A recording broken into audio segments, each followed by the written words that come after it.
अस्सलामुअलैकुम, मेरा नाम है नैयर अब्बास और आज हम बात करेंगे एक्सरसाइज 9.4 के बारे में। तो सबसे पहले अगर हम क्वेश्चन नंबर 1 की स्टेटमेंट को देखें तो हमें ये कहा गया है कि आपके पास एक आइसोसेलेस ट्राइंगल है और उस आइसोसेलेस ट्राइंगल की जो बेस है उस बेस के जो वर्टिसेस हैं वहां से परपेंडिकुलर लाइंस ड्रा की जाएं उसकी अपोजिट साइड्स पर। तो उस केस में आप ये साबित करो कि वो जो लाइंस आप परपेंडिकुलर ड्रा कर रहे हो उसकी अपोजिट साइड्स पर वो आपस में कॉन्ग्रुएंट होती हैं। तो सबसे पहले तो हमें यहां पर जो टर्म्स यूज हुई हैं उनके बारे में पता होना चाहिए। परपेंडिकुलर की बात जब आती है तो परपेंडिकुलर का मतलब होता है जहां पर लाइंस आपस में इंटरसेक्ट करेंगी वहां पर बनने वाला एंगल 90 डिग्री का होगा। और उसके बाद उसने यहां पर यूज किया आइसोसेलेस ट्राइंगल को। तो आइसोसेलेस ट्राइंगल ऐसी ट्राइंगल होती है जिसकी कम से कम दो साइड्स आपस में मेजर लेंथ के हिसाब से इक्वल होती हैं। मतलब ये हुआ कि उसकी दो साइड एक ही ट्राइंगल की आपस में इक्वल होती हैं। अगर एक 2 cm की है तो दूसरी भी 2 cm की हो, तीसरी का फर्क नहीं पड़ता वो कितनी बड़ी हो कितनी छोटी हो, लेकिन दो साइड्स आपस में इक्वल हो। एक ठीक है ना। परपेंडिकुलर के बारे में हम पता चल गया कि वो 90 डिग्री का। अब यहां पर एक और लफ्ज उसने इस्तेमाल किया वर्टेक्स का और बेस का। तो बेस बेसिकली आपके पास ट्राइंगल में 3 साइड्स होती हैं, बेसिकली 3। आप ए बी मानते हो, एक ए सी मानते हो और एक बी सी मानते हो। उसमें एक जो साइड होती है एक साइड को बेस बोलते हैं। लेकिन अगर हम इन जनरल बात करें तो जो बॉटम में आपकी लाइन होती है उसको बेस कहते हैं, लेकिन वो हर बार ऐसा नहीं है। लेकिन इन जनरल अगर हम बात करें अक्सरियत में तो उसी को बेस कंसीडर किया जाता है। तो यहां पर यह बात हो गई वर्टेक्स। वर्टेक्स ट्राइंगल में क्या होता है जहां पर आपकी दो लाइंस आपस में आके मिलती हैं, मतलब वो पॉइंट जहां पर आपका एंगल बनता है, ऐसा समझ सकते हो कि उस पॉइंट को वर्टेक्स बोलते हैं। तो यहां पर ये सारी कहानी जो मैंने आपको बताई इसको हम ग्राफिकली ढालने की कोशिश करते हैं। लेट्स से आपके पास एक आइसोसेलेस ट्राइंगल बनने जा रही है ऐसे। ये आपके पास है आइसोसेलेस ट्राइंगल और मैंने आपको कहा कि जो आपको जनरल की बात करूं तो जो आपके पास बॉटम में जो लाइन होती है उसको अक्सरियत में यहां पर बेस कहा जाता है। लेकिन ये भाई पक्की बात नहीं है कि हर बार यही बेस होगी, ठीक है ना। अगर आप यही ग्राफ ऐसा बनाते हो, ऐसा यहां पर इसको ऐसा बनाते हो तो बेस इसकी ये नहीं, बेस इसकी ये होगी। ये बेसिकली इस तरह से बनती है जो एक्स एक्सिस के लाइन पर पैरेलल होती है तो उस केस में बनती है, लेकिन वो आपका अभी तक का कॉन्सेप्ट नहीं है तो इसको आप साइड पे करें। आप ऐसा समझें कि बेस आपकी वही जो आपकी यहां पर सीधी लाइन होती है, इस तरह की लाइन जो होती है वो आपकी बेस होती है, आप इसको माने। बाकी जो होती हैं बाकी लाइंस को आप छोड़ दें, जो ऊपर नीचे होती हैं उनको नहीं। वो लाइन जो आपकी इस तरह से सीधी, जिस तरह से हम नॉर्मल कॉपी में लिखते हैं तो जो लाइंस लगी होती हैं तो उस तरह की जो लाइन होगी उसको आप बेस कंसीडर कर सकते हैं। इस तरह की आपके पास टर्म को आप बेस मान के चल सकते हैं। तो क्या है, आपके पास आइसोसेलेस ट्राइंगल है और उसकी जो बेस है, उसके जो बेस के वर्टिसेस हैं, तो इसकी बेस ये है तो इसके वर्टिसेस ये हैं, नाम दे लेते हैं इनको। एक ए हो गया, एक बी हो गया और एक सी हो गया। ये दो वर्टिसेस हैं और यहां से दो लाइंस ड्रा हो सकती हैं क्योंकि दो ही वर्टिसेस हैं। तो एक लाइन यहां से ड्रा की और यहां पर परपेंडिकुलर, और एक लाइन यहां से ड्रा की और यहां पर परपेंडिकुलर। यहां पर यह बात पता चली कि परपेंडिकुलर तो 90 का एंगल, यहां भी 90 का एंगल, ठीक है ना। सो ये हमें पता चल गया कि आपके पास एक आइसोसेलेस ट्राइंगल। आइसोसेलेस ट्राइंगल की कंडीशन भी हम लगा लेते हैं कि लेट से आइसोसेलेस ट्राइंगल है तो दो साइड इक्वल, तो लेट से ये साइड और ये साइड इक्वल।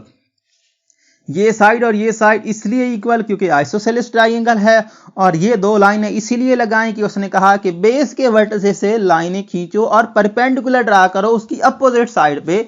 तो इसकी अपोजिट साइड ये है, इसकी अपोजिट साइड ये है। तो यहां तक तो कुछ ना कुछ हमें समझ में आ गया।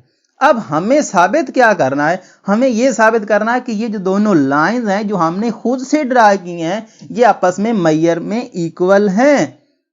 ठीक है, सो अगर हमें यह साबित करना है कि ये दोनों मेजर्स में इक्वल है तो आप अगर गौर करो तो यहां पर दो ट्राइंगल्स बन रही हैं। ये ट्राइंगल, एक ट्राइंगल आपकी ये, ठीक है, और यहां पर आप इसको मान के चल सकते हो ये, और दूसरी ट्राइंगल ये, ठीक है ना, दूसरी ट्राइंगल ये, तो दूसरी ट्राइंगल आपकी बन रही है ये। अगर आप ये साबित कर दो कि ये दोनों ट्राइंगल्स आपस में कॉन्ग्रुएंट हैं तो उस केस में हम इनकी ये जो लेंथ है उसको भी इक्वल कर पाएंगे। अच्छा, तो नाम दे लेते हैं जी इनको भी यहां पर, क्योंकि हम तो नाम के बगैर तो कुछ कर नहीं सकते, क्योंकि हमें ट्राइंगल्स के बारे में तो नाम तो लाजमी चाहिए।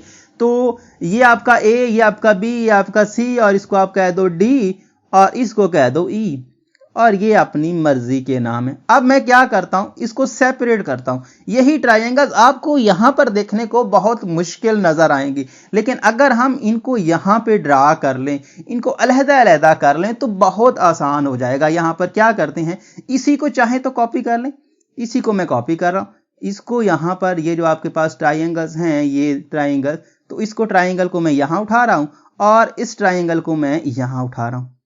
ये दोनों ट्राइंगल्स मैंने यही कॉपी अलग-अलग कर ली हैं कि ये ट्राइंगल्स हैं, और इसको नाम क्या दिया था, यहां पर ये डी पॉइंट, ये आपका बी पॉइंट, और ये आपका सी पॉइंट, और इसका ये पॉइंट ई, और ये पॉइंट आपका बी, और ये पॉइंट आपका सी।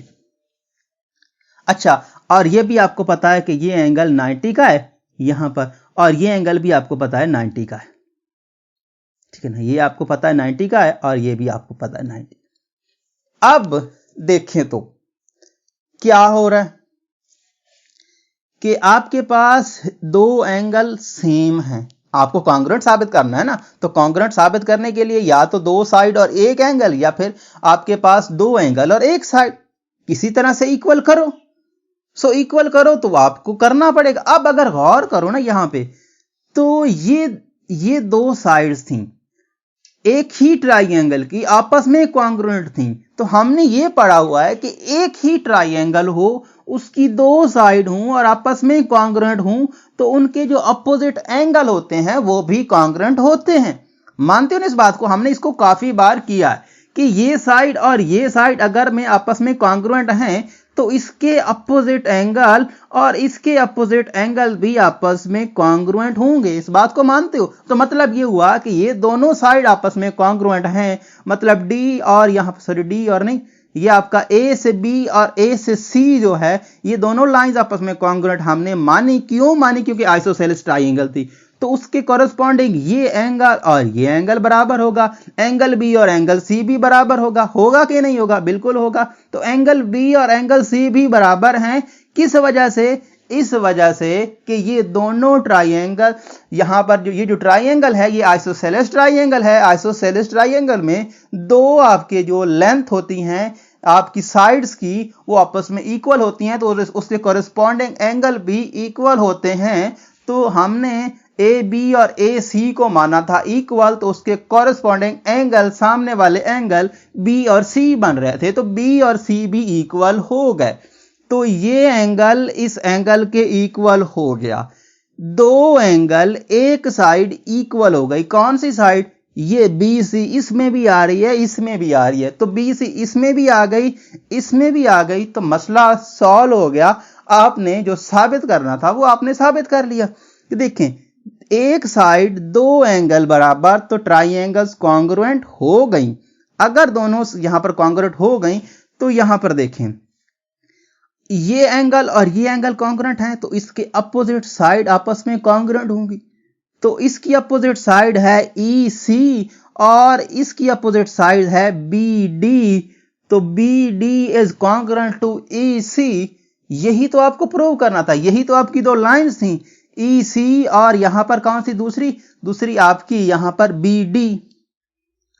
यहां पर ई सी और बी डी ही को तो आपने आपस में कॉन्ग्रुएंट साबित करना था, और वो आप कर चुके। इतना सा काम था।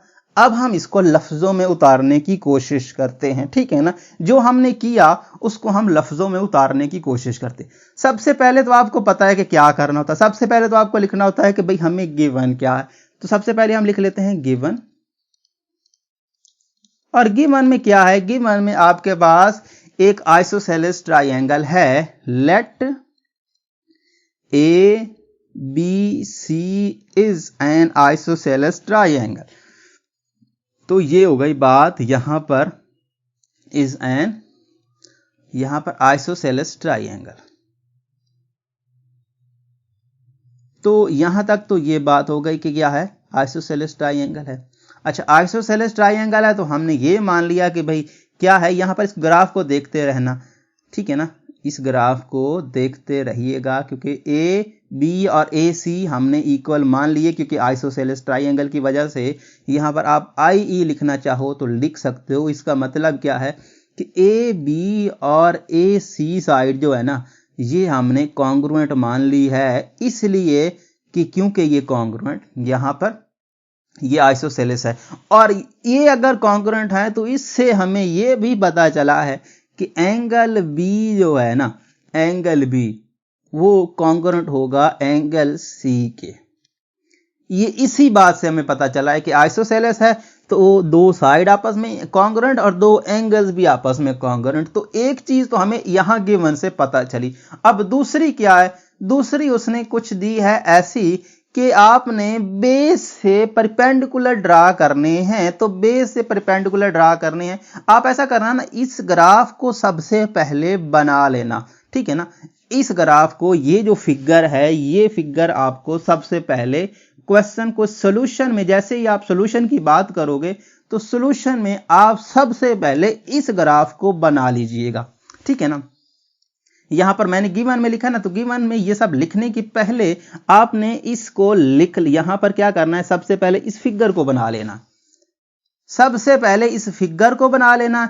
उसके बाद आपने क्या लिखना, उसके बाद आपने लिखना है, यहां पर गिवन लिखना है, उसके बाद ये फिगर लिखनी है। फिगर लिखने के बाद ये सारी कहानी जो मैं आपको बता रहा हूं ये आपने लिखनी है, ठीक है ना। और ये लिखने के बाद जब आपने लिख ली तो यहां पर ये हो गया। उसके बाद आपने और क्या गिवन है कि ये आपकी सी से ई वाली जो लाइन है ना, सी से ई वाली लाइन, सी से ई वाली लाइन इज परपेंडिकुलर टू, किस पे, इज परपेंडिकुलर टू आपके पास ए और इसको नाम दिया हुआ था बी का।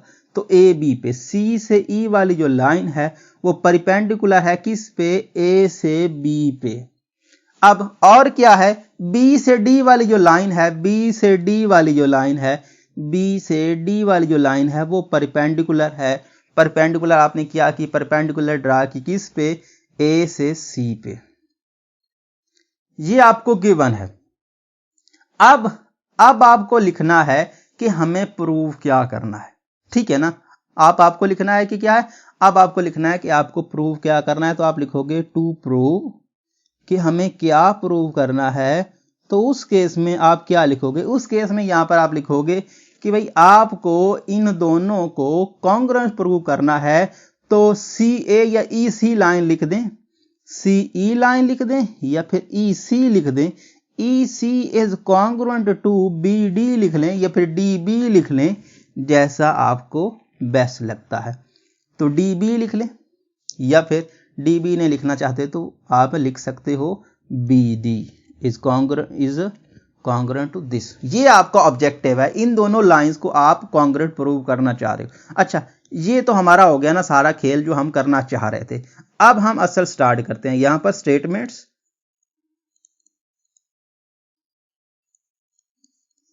और यहां पर क्या स्टेटमेंट्स, और यहां पर क्या, यहां पर आपके पास प्रूफ, सॉरी रीजंस।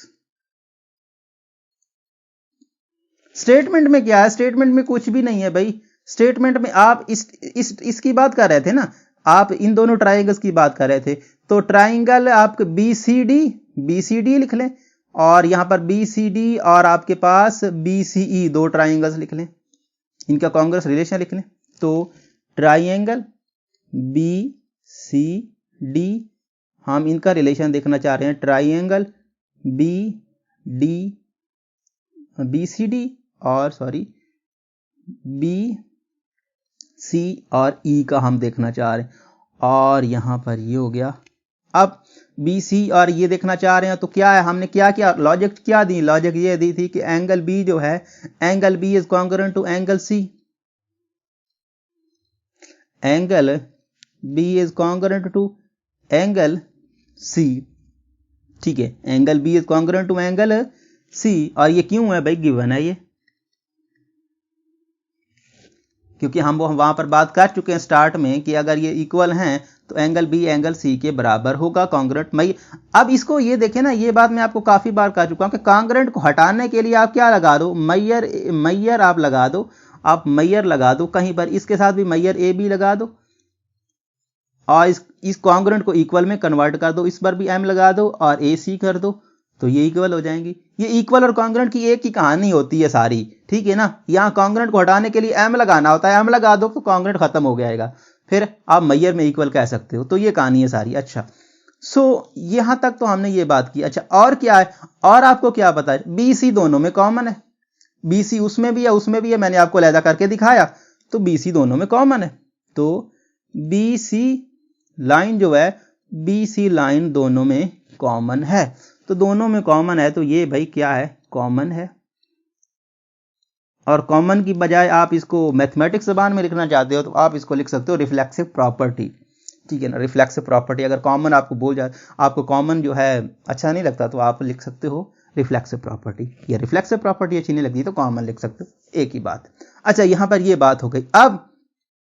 अब हमने एक और बात हमने सीखी थी, और वो क्या थी, वो हमने क्या सीखी थी, वो हमने सीखी थी कि ये जो एंगल जो आपका ये बन रहा है सी ई बी, और आपका कौन सा एंगल, ये आपका बी डी ई इक्वल है 90 के, है ना, दोनों 90 के हैं तो इक्वल हैं, तो बी ई सी, और यहां पर आपके बी ई सी, सॉरी बी ई सी नहीं, हाँ ठीक है, बी ई सी, और आपके पास बी डी सी लिख सकते हो, बी ई सी और बी डी सी ऐसे लिख सकते हो।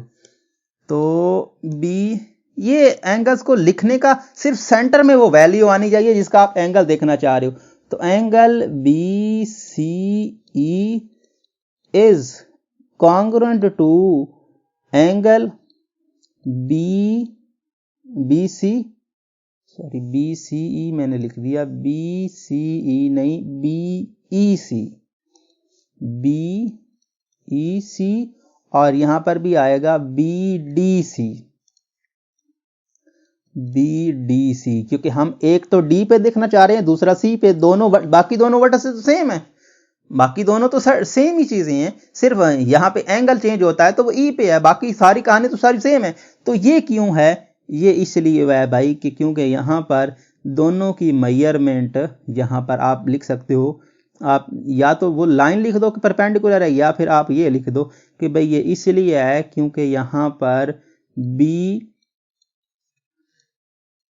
जो बी ई सी मैयर में, और बी, ये आपका बी डी सी जो है, ये दोनों जो है मैयर में, दोनों 90 के हैं, दोनों 90 के हैं भाई, इसीलिए हम इसको लिख रहे हैं कि ये दोनों कॉन्ग्रुएंट हैं।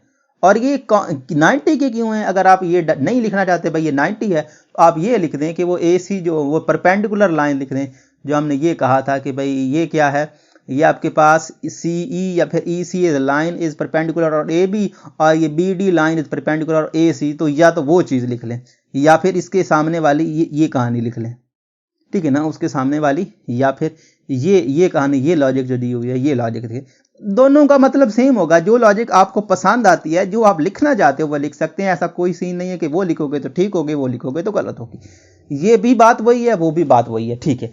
सो बात खत्म हो गई, दोनों आपके पास दो एंगल और एक साइड बराबर, तो इस केस में आप लिख सकते हो ट्राइएंगल कौन सी, बी सी ई या फिर बी ई सी, आपने जो स्टार्ट किया था वही लिखें, आपने बी सी डी लिखा था तो आप बी सी डी लिखें, triangle B C D is congruent to triangle B D, B C D लिखा और बी सी डी लिखा, और बी सी डी के बाद बी सी ई यही लिखा होगा, यहां पर देख लेते हैं, बी सी ई ही लिखा है, तो बी सी ई दोनों कॉन्ग्रुएंट, और ये क्यों, ये आपके पास ASA पास्टुलेट, ASA पास्टुलेट। और ये क्या होता है, ये आपके पास कुछ नहीं होता भाई, दो एंगल और एक साइड बराबर तो कॉन्ग्रुएंट हो गई। तो यहाँ पर इसी को पास्टुलेट लिख दें। तो इस वजह से, और अगर ये इस वजह से है तो यहाँ पर आपने क्या कहा, आपने ये कहा कि भाई ये एंगल और ये एंगल आपस में कॉन्ग्रुएंट, तो यहाँ पर क्या है, इसकी अपोजिट साइड्स, इसकी अपोजिट साइड, इसकी अपोजिट साइड BD और इसकी अपोजिट साइड C। ये यहाँ से नहीं समझ में आता तो यहाँ पे वापस चले जाएं, यहाँ पर जब मैंने आपको अलग करके दिखाया था तो B एंगल और C एंगल बराबर, तो इसके सामने वाली C ये EC और ये आपकी BD, तो EC और BD जो है, EC और BD आपस में क्या है, आपस में कॉन्ग्रुएंट। तो EC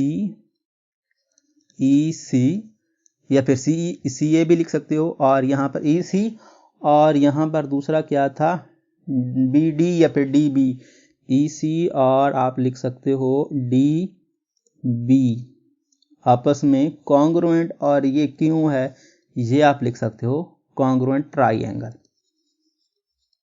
कॉन्ग्रुएंट ट्राइएंगल की वजह से हम ये लिख रहे हैं कि हमने पहले खुद ही साबित किया कि ट्रायंगल कॉन्ग्रुएंट हैं, तो इसलिए हम ये साइड्स भी कॉन्ग्रुएंट लिख सकते हैं।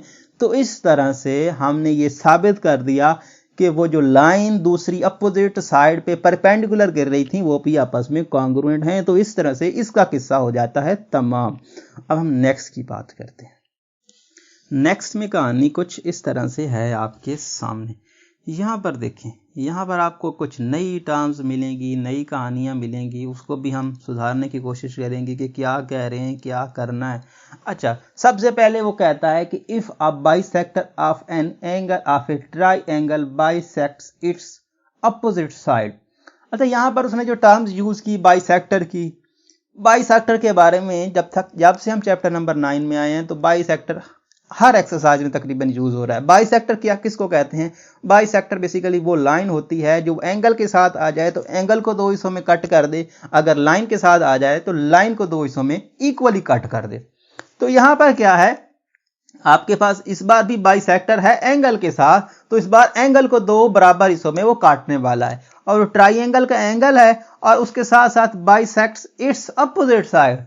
देख लें कि वो इस बार दोनों तरफ से अप्लाई हो रहा है, एंगल को भी बाइसेक्ट कर रहा है और उसकी जो अपोजिट साइड है उसको भी दो हिस्सों में डिवाइड कर रहा है। यहां पर अगर आप स्टेटमेंट समझ गए तो क्वेश्चन में कुछ नहीं होता भाई, आप सिर्फ स्टेटमेंट पे गौर करें, और स्टेटमेंट आपने खुद से याद करनी होती है, खुद से समझनी होती है। अगर आपने खुद से नहीं समझा, रट्टा लगाया भाई उसने सर ने ये करवाया हम कर लेंगे बस जान छूट जाएगी, ऐसा कोई सीन नहीं है। अगर आप क्वेश्चन को पिक करके खुद बनाना सीख गए तो क्वेश्चन सॉल्व करना आपके लिए हलवा है, ऐसा समझ सकते हो।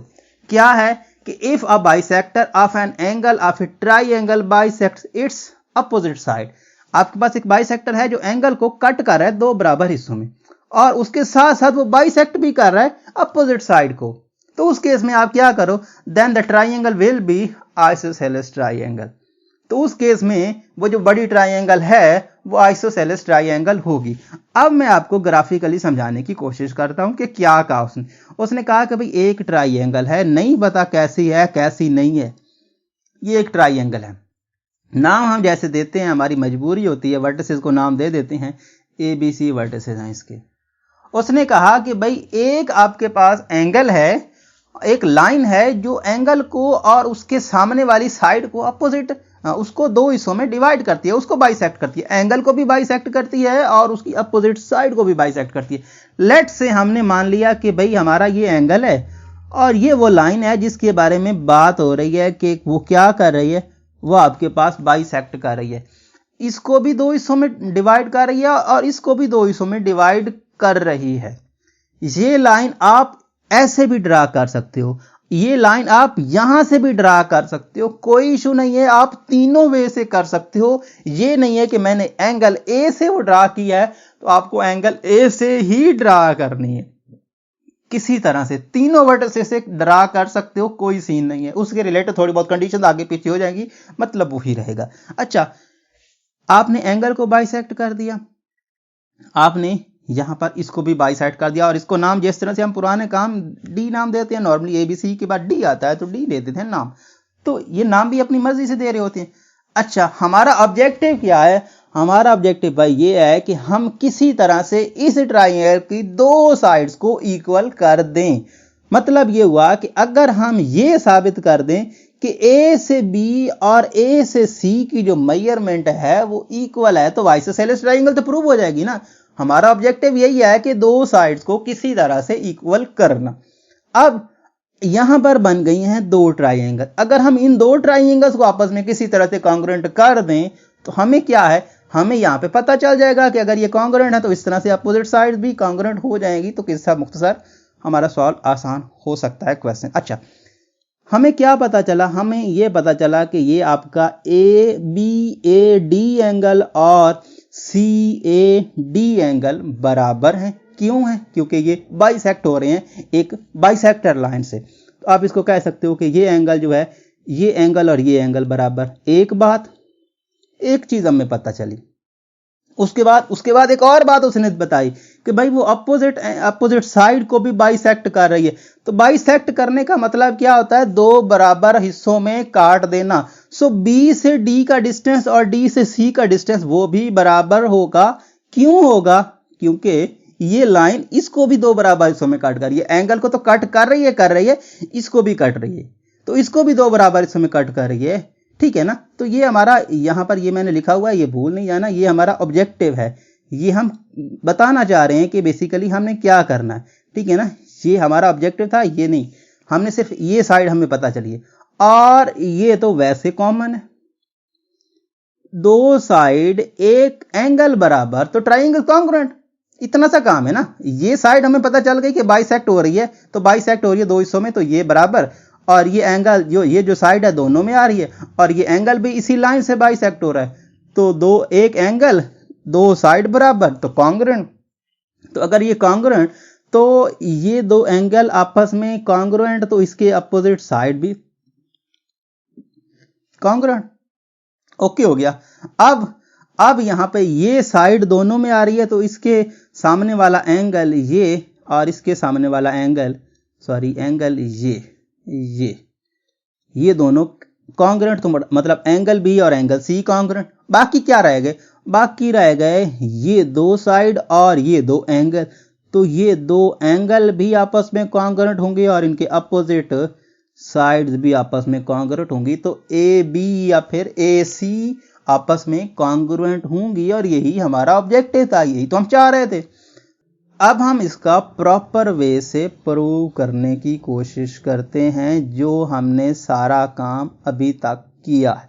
ठीक है ना? यहां से हमने लाइन जो ड्रा की वो तो मजबूरी है, वो तो उसने गिवन में दी है। अच्छा, तो ये फिगर आपको सबसे पहले बनानी है, नाम वगैरह दे लेनी है। उसके बाद आपको लिखना है कि भाई गिवन क्या है। तो गिवन है जी एक ट्राइंगल, जिसके बारे में नहीं पता कि वो कैसी दिखती है। ए बी सी ट्राइंगल है। यहां पर आप ट्राइंगल लिख लें, ए बी सी, सिर्फ ये आप लिख लें ये। और इसके साथ साथ आप ये लिख लें, ये कहानी सारी जो उसने ये बताई है कि बाइसेक्टर है, और ये कहानी। तो आप क्या लिख लें? आप अपने ये जो हमने फिगर बना ली, आप ये लिखें कि क्या है आपकी A D line bisect B C. ठीक है ना? आप ये लिख लें, A D line is bisect B C. Bisect B C मतलब क्या? आई ई की फॉर्म में लिख सकते हो, बी से डी का डिस्टेंस और डी से सी का डिस्टेंस बराबर है या मैयर में इक्वल है। इस तरह से कॉन्ग्रुएंट लिख सकते हो। अच्छा, ये लाइन है। अच्छा, उसके बाद ये एंगल ए है ना, यहां पर बनने वाला एंगल ए होगा। तो आप ये लिख सकते हो कि A D line is bisector of angle A. A D line is bisector, या बाइसेक्टर लिख लें या बाइसेक्ट लिख लें, बाइसेक्टर ऑफ एंगल ए। और इसका मतलब क्या है? इसका मतलब यहां पर एंगल आई ई लिख लें। और इसका मतलब क्या है? एंगल आप चाहे तो नाम दे दें, या तो नाम नहीं देना चाहते तो उसका मतलब है बी ए डी और C A D congruent, BAD, आप angle BAD is congruent to angle CAD। ये दो बातें तो उसने बताई हैं। उसने कहा कि लाइन की भी बाइसेक्टर है, अपोजिट लाइन की भी, और उस एंगल की भी बाइसेक्टर है। तो ये कहानी बस काफी है। अब आप लिख दें कि हमें प्रूव क्या करना है। तो टू प्रूव, और टू प्रूव में कहानी क्या है? टू प्रूव में सिर्फ आपको ये बताना है कि ABC is an isosceles triangle, ABC is an isosceles triangle, isosceles triangle. ये हमारा ऑब्जेक्टिव है। और ये अगर हमारा ऑब्जेक्टिव है तो बाकी सारी कहानी तो आपको पता है कि क्या है, स्टेटमेंट्स लिखनी है, स्टेटमेंट, और यहां पर आप लिखते हो रीजंस, स्टेटमेंट्स और रीजन। और सबसे पहले आपको रिलेशन लिखना होता है कि आप ट्राइंगल, जिस ट्राइंगल का रिलेशन देखना चाह रहे हो वो ट्राइंगल। तो ये ट्राइंगल है हमारे पास, यहां पर मैं इसको कॉपी कर लेता हूं। तो ये ट्राइंगल है भाई आपके पास यहां पर ABD और ACD। तो ABD और ACD, तो triangle ABD is corresponding relation ACD का, और ACD इनका देखना चाह रहे हैं। और यही कॉपी कर लें जो अभी लिखा है, BDDC के इक्वल। तो BD कॉन्ग्रुएंट टू DC, और दूसरा आपको क्या पता है कि एंगल BAD, सॉरी ये BAD लिखा हुआ है मैंने, ठीक, हाँ BAD, और BAD और CAD बराबर एंगल आपका BAD is congruent to angle आपका BAC। और ये दोनों चीजें क्यों हैं, इसकी लॉजिक ये, AD line is bisector of, या फिर ये क्यों लिख रहे हो, गिवन लिखो ना। ये लिखने का क्या मतलब है, वो हमने लिख नहीं लिया, तो गिवन है ये, सॉरी ये यहां आएगा, ये गिवन इसके सामने आएगा, और इसके सामने गिवन, इसके सामने भी गिवन, और ये भी मैं आपको गिवन से ही तो हमने इसको निकाला था। अब दूसरी चीज आप देख लें कि नेक्स्ट क्या थी। यहां पर मैंने जो कॉपी की थी उसका यूज करने का वक्त है। यहां पर इसको देखेंगे ना, ग्राफ को अगर सामने रखें तो क्वेश्चन आप समझ सकते हो कि आपके लिए कुछ भी नहीं होता। तो ये हो गया। अब AD लाइन दोनों में है, तो AD is congruent to AD, और वो बाई क्यों है, वो कॉमन है। कॉमन नहीं लिखना चाहते तो आप लिख लें कि भाई ये क्या है, रिफ्लेक्सिव प्रॉपर्टी है कि हर एलिमेंट खुद के इक्वल होता है। तो दो साइड एक एंगल बराबर, तो SAS पास्टुलेट, ये दोनों ट्राइंगल्स कॉन्ग्रुएंट। तो मतलब ये हुआ कि triangle ABD is congruent to triangle ACD, और रीजन क्या, SAS पास्टुलेट। ठीक है, SAS पास्टुलेट। अच्छा, अब अगर ये है तो अपना मतलब का काम लिखो, ठीक है ना। मतलब का काम क्या है, बाकी सारी कहानी लिखनी है या नहीं लिखनी, वो लिखना चाहते हो तो लिख लो, नहीं लिखना चाहते तो नहीं ना लिखो, लेकिन अपने मतलब की कहानी लिखो। मतलब की कहानी क्या है, मतलब की कहानी ये है कि भाई AB और AC आर कॉन्ग्रुएंट, बस बाकी छोड़ें क्या है क्या नहीं है। AB AC और ये आपस में कॉन्ग्रुएंट, और उसकी रीजन ये है क्योंकि ये क्या है, आप लिख सकते हो कि ट्राइंगल आर कॉन्ग्रुएंट या कॉन्ग्रुएंट ट्राइंगल, कॉन्ग्रुएंट ट्राइंगल।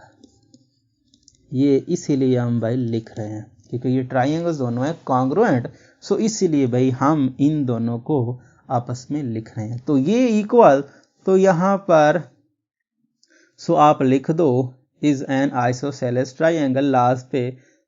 सो यहां पर ये आपका प्रूफ खत्म हो गया। अब यहां पे लिख दो सो triangle ABC is an isosceles is an, यहां पर an फिर से लिख लें, is an isosceles triangle, ठीक है ना। तो ये आपके पास हो गया कि ये क्या है, आइसोसेलेस ट्रायंगल है। तो इस तरह से इसका भी किस्सा तमाम हुआ। अब हम जी बात कर लेते हैं नेक्स्ट की। तो नेक्स्ट है जी आपके सामने, यहाँ पर क्या कह रहे हैं, यहाँ पर कह रहे हैं कि prove that in an equilateral triangle any two medians are congruent. तो यहाँ पर दो टर्म्स फिर से नई आ गई हैं, तो पहले तो इनके बारे में समझ लेते हैं, उसके बाद हम स्टेटमेंट को समझेंगे। लेकिन चलो स्टेटमेंट को भी साथ साथ में समझ लेते हैं। इक्विलैटरल ट्रायंगल की जब भी बात होती है, पीछे हमने आइसोसेलेस ट्रायंगल के बारे में पढ़ा, ऐसी ट्रायंगल जिसकी दो साइड्स इक्वल होती हैं, और इक्विलैटरल ट्रायंगल ऐसी ट्रायंगल जिसकी तीनों साइड्स इक्वल होती हैं और उसके कॉरेस्पॉन्डिंग तीनों एंगल्स भी इक्वल ही होते हैं, क्यों तो होने ही होने हैं, क्योंकि हम पहले भी जानते हैं कि एक साइड की, एक ट्रायंगल की दो साइड्स इक्वल हो जाएं तो उसके कॉन्ग्रुएंट एंगल इक्वल होते हैं। और इक्विलैटरल ट्रायंगल में क्या होता है, इक्विलैटरल ट्रायंगल्स में ऐसा होता है कि भाई आपके पास एक जो है, तीनों साइड जो है वो आपस में इक्वल होती हैं और तीनों एंगल्स भी आपस में इक्वल होते हैं। और वो कब हो सकता है, वो आपके पास तब हो सकता है कि जब तीनों आपके एंगल 60 डिग्री के हों। आप देखें ना, सिंपल सी बात है, ये बात आप जानते हो कि भाई एक ट्रायंगल जो है टोटल सम जो रखती है एंगल्स का, वो कितना रखती है, 180 डिग्री। तो अगर आप तीनों एंगल्स को इक्वल देना चाह रहे हो तो वो तो सिर्फ उसी सूरत में हो सकता है ना, 60 इसके पास हो, 60 इसके पास हो और 60 इसके पास हो। तो 60 60 और 60 180। तो मतलब ये हुआ कि इक्विलैटरल ट्रायंगल ऐसी ट्रायंगल होती है जिसके तीनों एंगल 60 डिग्री के होते हैं। ये भी आप एक डेफिनेशन मान सकते हो। दूसरी डेफिनेशन ये है कि आपके पास एक ऐसी ट्रायंगल जिसकी तीनों साइड आपस में मेजर लेंथ के हिसाब से इक्वल होती हैं। अब यहां तक तो बात हो गई इक्विलैटरल ट्रायंगल की। अब नेक्स्ट बात आती है मीडियन की। मीडियन क्या बला है, मीडियन बेसिकली जिस तरह से हमने ये पढ़ा कि इससे पीछे हमने कुछ डेफिनेशन की कि आपके पास यहाँ पर हमने जब नेक पीछे देखा तो वो आपके पास क्या हो रहा था, वर्टिसेस से एक लाइन ड्रा की जा रही थी उसके अपोजिट साइड पे, ठीक है ना। वर्टिसेस से एक लाइन ड्रा की जा रही थी उसके अपोजिट साइड पे। तो वर्टिसेस से हमने मुख्तलिफ, यहां से भी ड्रा की, यहां से भी ड्रा की, यहां से भी ड्रा की।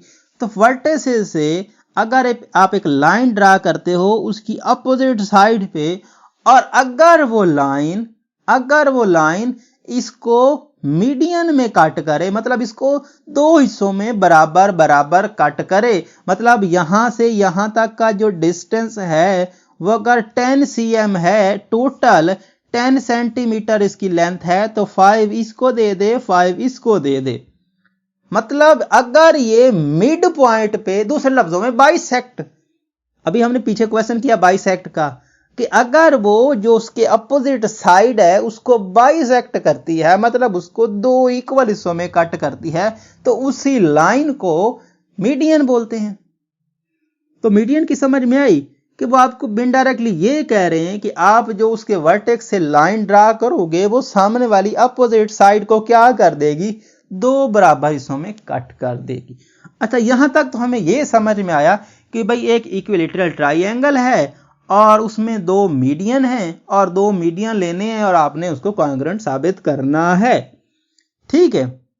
सो अगर मैं आपको यह कहूं कि ये क्वेश्चन और क्वेश्चन नंबर 1 में आप ऐसा समझ सकते हो कि थोड़ा बहुत ही डिफरेंस है, मैं उसी तरह का आपको बनाने की कोशिश करता हूं। तो सबसे पहले तो आप एक इक्विलैटरल ट्रायंगल बनाएं। इक्विलैटरल ट्रायंगल क्या बनाना, ये सामने बड़ी खली है ना, इसी को ही हम यूज कर लेते हैं। तो ये आपकी इक्विलैटरल ट्रायंगल, ठीक है, इसी का यूज कर लेते हैं। तो नाम दे देते हैं, नाम के बगैर तो काम नहीं चलेगा। A, B और C दो ड्रा कर लेते हैं।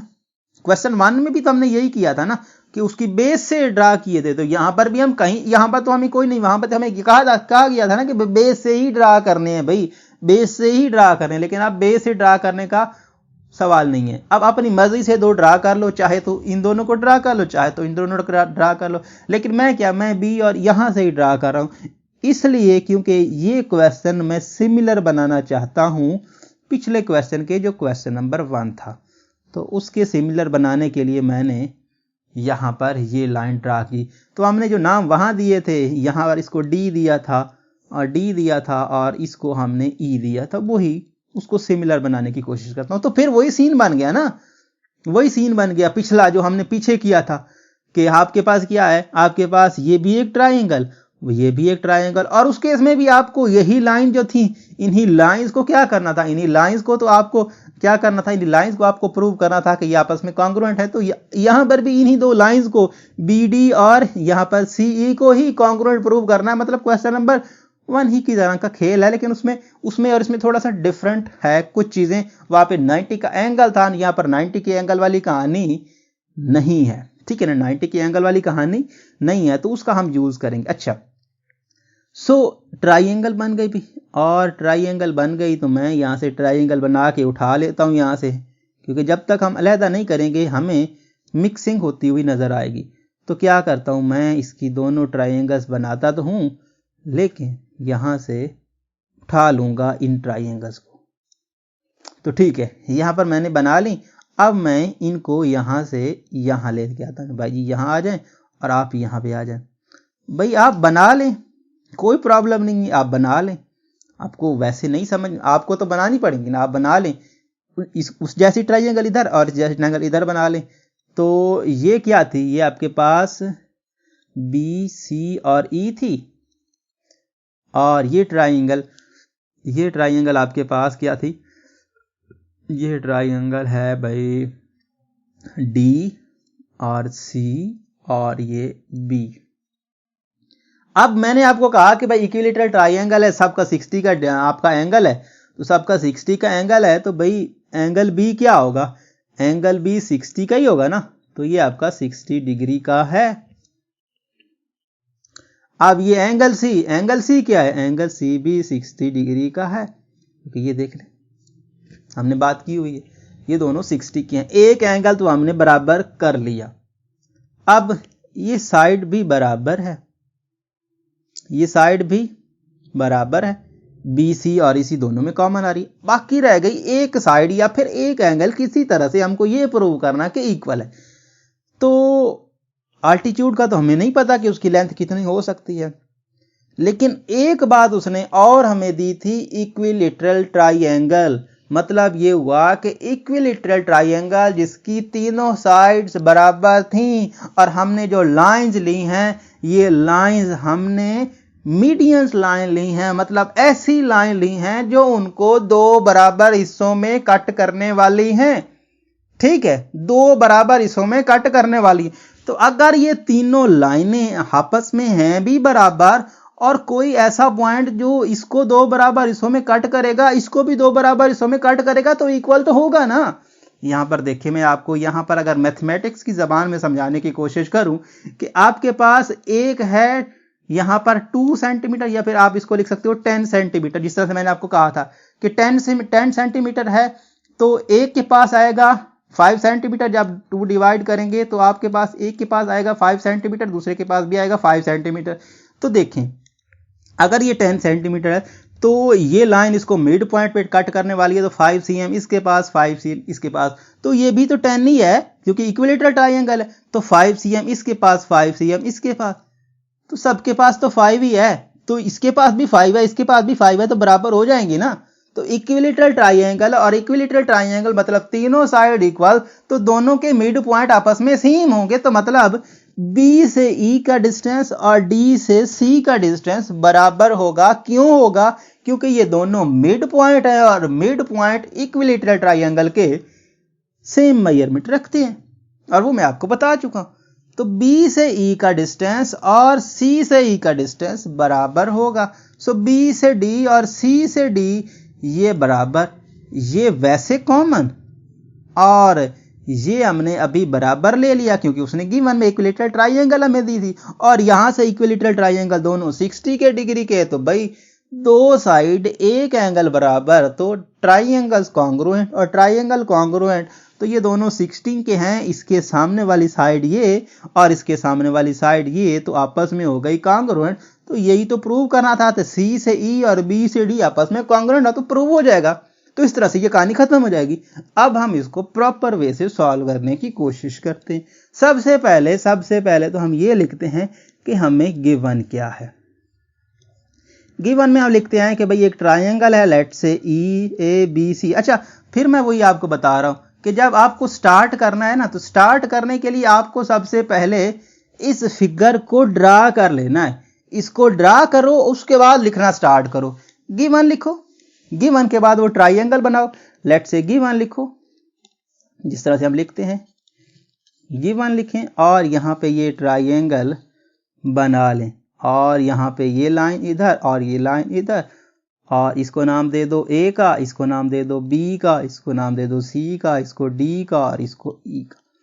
ये कहानी हम कर दें। अच्छा, तो गिवन क्या है? गिवन आपके पास है कि A B C is a triangle, is a isosceles triangle, sorry isosceles नहीं, equilateral triangle, तो is a equilateral triangle, तो is an equilateral, तो ठीक है, equilateral lateral equilateral triangle, तो इक्विलेटरल ट्राइंगल हो गई भाई। और इक्विलेटरल ट्राइंगल का मतलब भी लिख लें, साथ में मतलब लिखते चलें क्योंकि ये हमें आसान कर देगा। अगर इक्विलेटरल ट्राइंगल का मतलब ये है कि भाई ए बी से ये A B is congruent to A C और A C is congruent to B C, ये साथ में लिखते चलें कि इसका मतलब ये है भाई, इसका मतलब ये है। उसके बाद दूसरा आप ये लिख लें कि आपके पास सी ई या फिर ई सी, सी ई जो लाइन है, C E line is median of, ठीक है ना, median of A B line. C E line जो है उसकी मीडियन है, ये भी आप लिख लें। और इसका मतलब क्या है? इसका मतलब भी साथ में लिखते चले जाओ, क्योंकि इसका जब तक मतलब नहीं लिखोगे, इसका मतलब क्या है? इसका मतलब ये है कि आपके पास ई से बी और ई से ए का डिस्टेंस बराबर है। तो इसका मतलब ये है कि ई से बी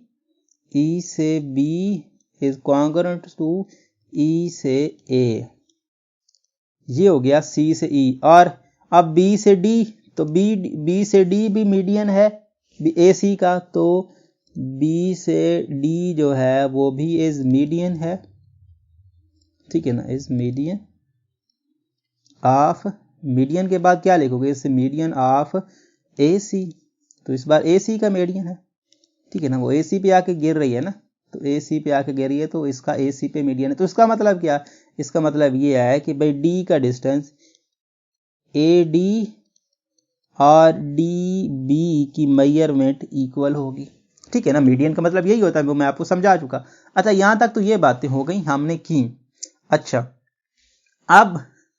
अब यहां पे ये लिखो कि नेक्स्ट क्या होता है? To prove. So to prove, और हमें प्रूव क्या करना है? हमें प्रूव ये करना है, यहां पर देखें कि ये जो दोनों मीडियंस हैं ये आपस में क्या हैं? आपस में कॉन्ग्रुएंट। तो मीडियन थे कौन से?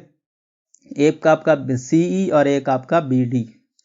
तो प्रूव करना है कि C D is congruent to B D, sorry B D नहीं, बी ई, ये फिर मैं गलत लिख रहा हूं, सीई और बी डी, सीई और बी डी, सीई और बी डी, तो ये आपका सी और ई, सीई और बी डी, ये इनको आपको कॉन्ग्रुएंट प्रूव करना। सो ये हो गया, ये आपको कॉन्ग्रुएंट प्रूव करना। अब वही कहानी सारी, स्टेटमेंट और सारा जो आप करते हो, स्टेटमेंट्स और यहां पर आपकी रीजंस, स्टेटमेंट्स रीजंस, और हम एक इसको कॉपी करके आते हैं ताकि हमें साथ साथ में पता चलता रहे कि हमें करना क्या है, हमें कहाँ जाना है ना। तो ये बात भी तो हमें पता चलती रहे ना, क्योंकि अगर मैं वैसे लिखूं, क्योंकि मेरे पास ना नोट्स हैं और ना मेरे पास इस तरह की मेरे पास पहले कोई चीज़ लिखी होती है जिसमें आपको देख देख के बताता रहूं कि मैंने ये लिखा है ये लिखा है। सारा वैसे ही चल रहा होता है सर्कस में, जिस तरह से हम नॉर्मली इसको लेके चल रहे होते हैं, तो इस केस में ऐसा सीन होता रहता है। सो ये इसको हम साथ साथ में लेके चलते रहेंगे, ठीक है।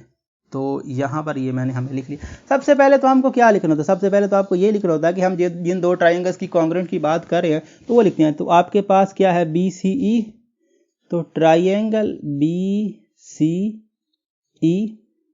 सी ई का रिलेशन ट्राइंगल बी और सी और डी। अच्छा, उसके बाद आपके पास आता है यहाँ पर सबसे पहली चीज, सबसे पहली बी से सी कॉमन है। बी से सी दोनों में क्या है, ये कॉमन है,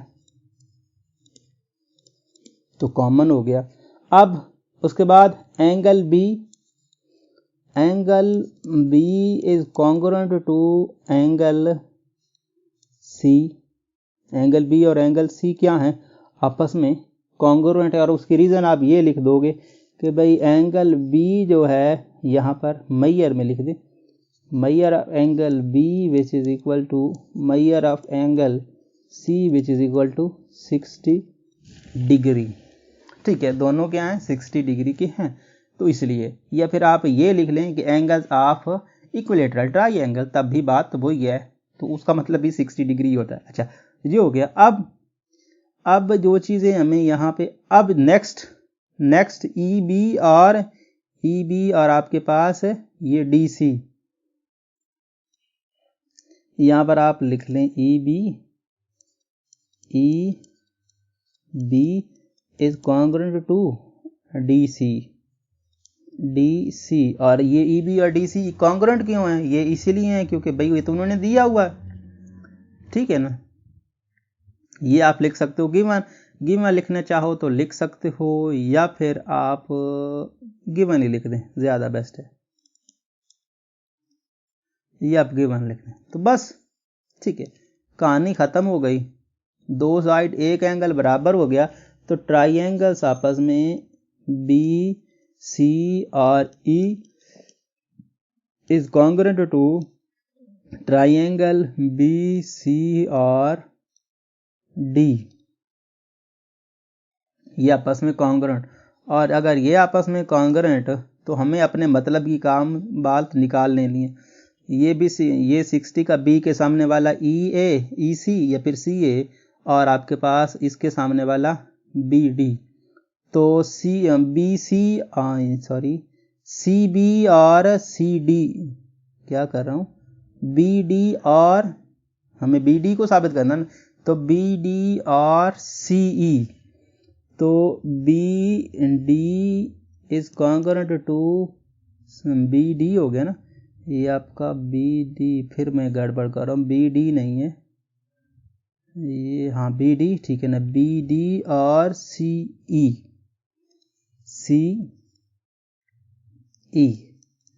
ये देखिए ना, ये इसका ये बनता है, असमें उल्टी बनी हुई ना, इसलिए परेशानी हो रही है। तो ये आपका ये इसके कॉन्ग्रुएंट थी, तो सी ई और बी डी, तो सी ई और बी डी, और ये क्यों है, ये दोनों ट्राइंगल्स कॉन्ग्रुएंट ट्राइंगल की वजह से, कॉन्ग्रुएंट ट्राइंगल की वजह से भाई ये है, तो कॉन्ग्रुएंट ट्राइंगल की वजह से। और यही तो हम चाह रहे थे कि हम क्या करें, हम इसको इस तरह से ये साबित कर दें कि भाई ये कहानी इस तरह से होनी है।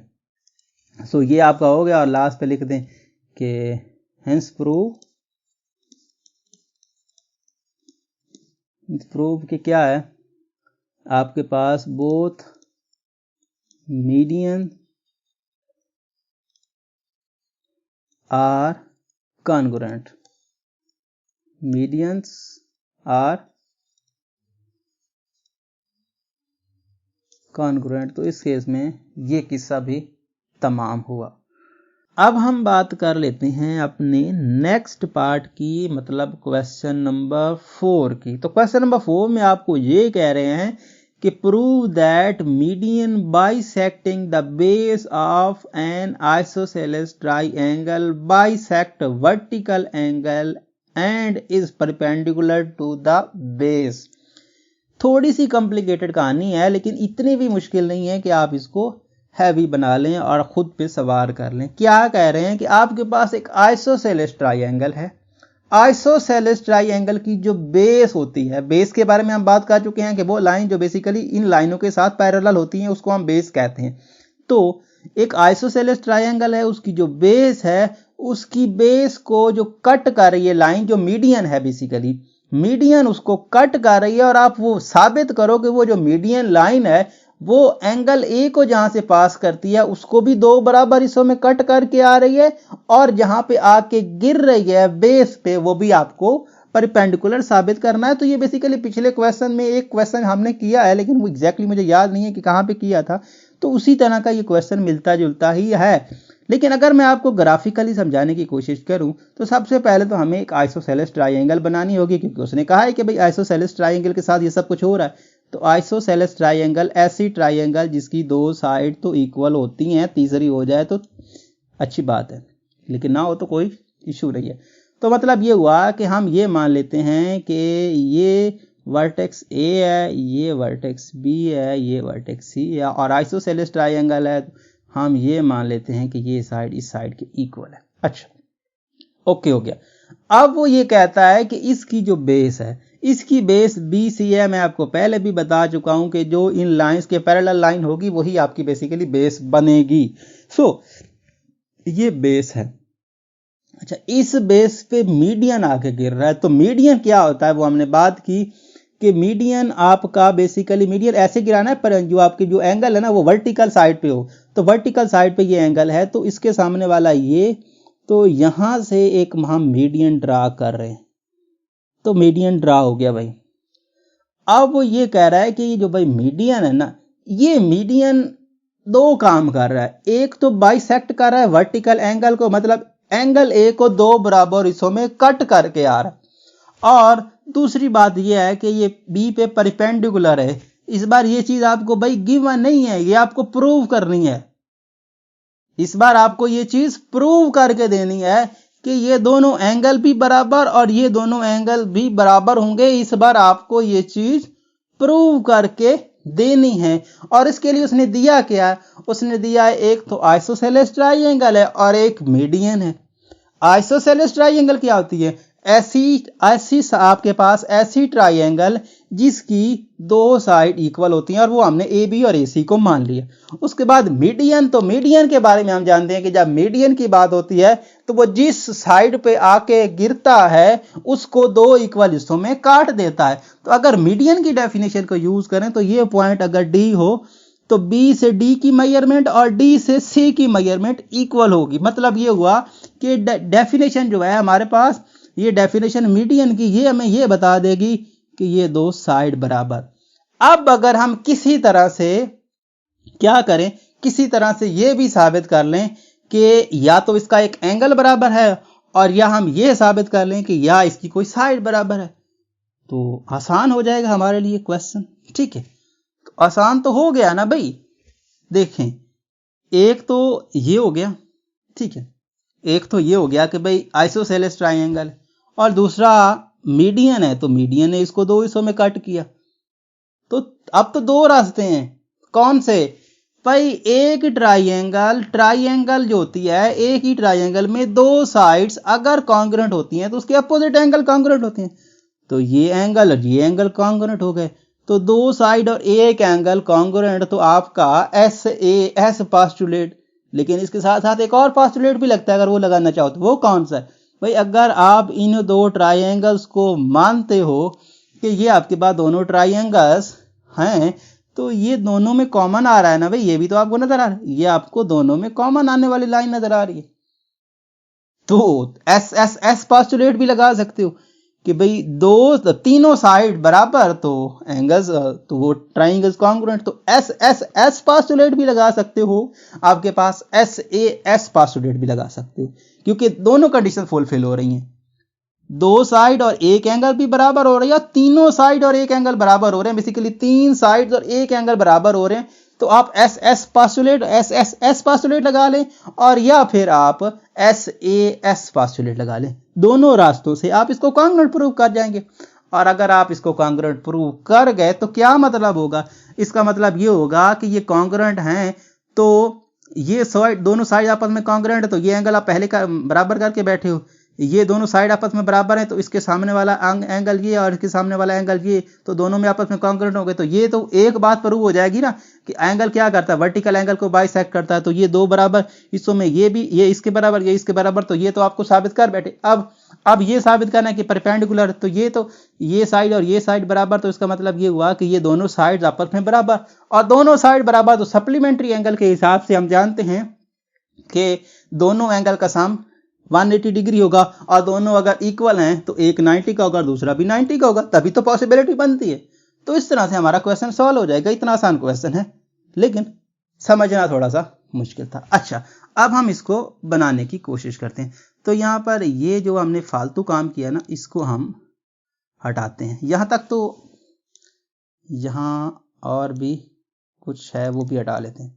ओके, यहाँ नहीं, ये तो हमें पता है। अच्छा, सबसे पहले तो आपको ये लिखना है कि गिवन में वो जो चीज़ है वो आपने लिख लेनी कि भाई वो फिगर तो आपको बना लेनी है, ठीक है ना। फिगर आपको सबसे पहले बना लेनी है, उसके बाद लिखना है भाई गिवन क्या है। तो गिवन, और गिवन में आप लिखोगे क्या, गिवन में ABC is an equilateral triangle नहीं, आइसोसेलेस ट्राइंगल। तो गिवन में लिखना है कि ABC is an isosceles triangle. अच्छा, इस आइसोसेलेस ट्राइंगल, अच्छा उसके बाद आइसोसेलेस ट्राइंगल के बाद उस आइसोसेलेस ट्राइंगल है, इसका मतलब क्या, मतलब साथ में लिखते चले जाओ। तो इसका मतलब ये है कि हमने AB को और AC को इक्वल मान लिया, ये आपस में कॉन्ग्रुएंट मान लिया इस आइसोसेलेस की वजह से। उसके बाद आप ये कह लें कि A एंड लेट जो आपका BC is a base of triangle, is a base of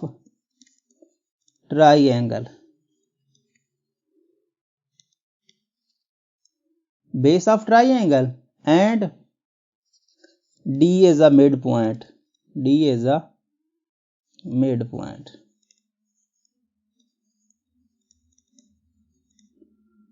so अगर D is a midpoint, so AD line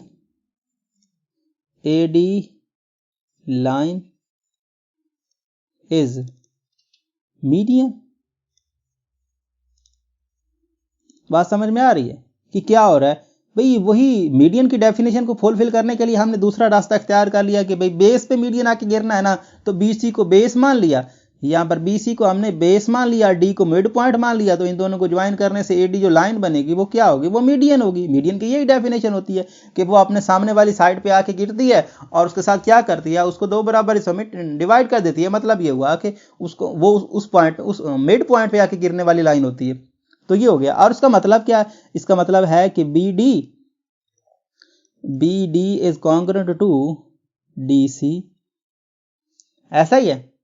तो ठीक हो गया भाई, ये हो गया। अब कहानी कहां जा रही है? अब यहां पे ये भी आपको पता चल गया। तो जो गिवन था वो तो हमने सारी बातें कर ली। अब लिखना होता है ट्रू प्रूव। तो हमें क्या प्रूव करना है? तो टू प्रूव। और टू प्रूव में हमको क्या लिखना है? टू प्रूव में हमको लिखना है स्टेटमेंट्स और रीजंस। सॉरी, हमें प्रूव क्या करना है? हमें प्रूव ये करना था क्वेश्चन में कि क्या प्रूव करना था, एक बार हम देख लेते हैं, मुझे तो भूल गया क्या प्रूव करना था।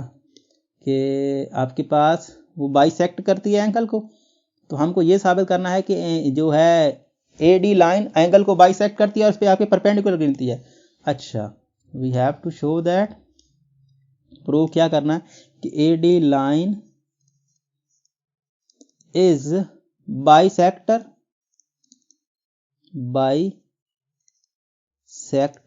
of angle A। Angle A को बाइसेक्ट करने वाली लाइन है। ठीक है ना। उसके साथ साथ आपने ये साबित करना है कि A D is perpendicular to B C, ठीक है ना। इसका मतलब भी साथ में लिखना चाहो तो लिख लो।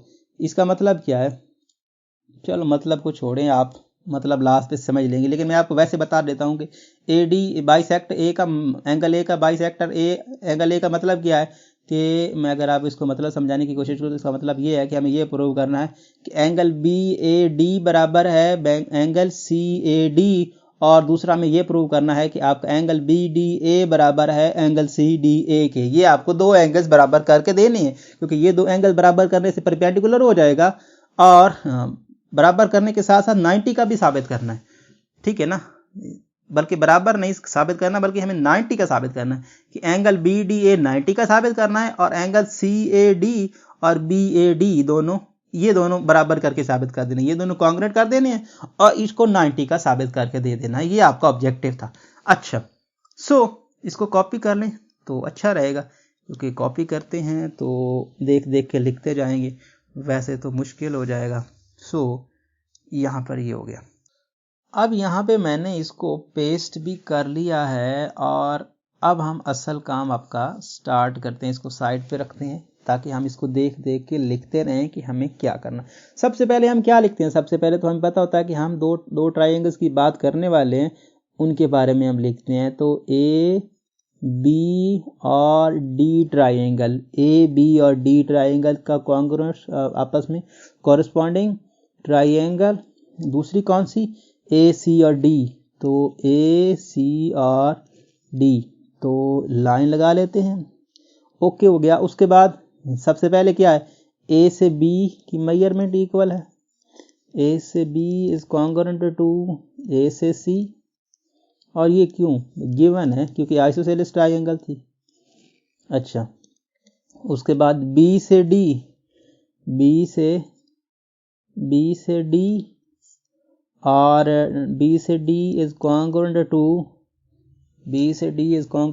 डी से सी। क्यों, या तो आप लिख लें कि बी सी का मिड पॉइंट है, या फिर लिख लें कि ए डी जो है, ए डी क्या है, ए डी इज मीडियन। तो दोनों रास्ते हैं, ए डी इज मीडियन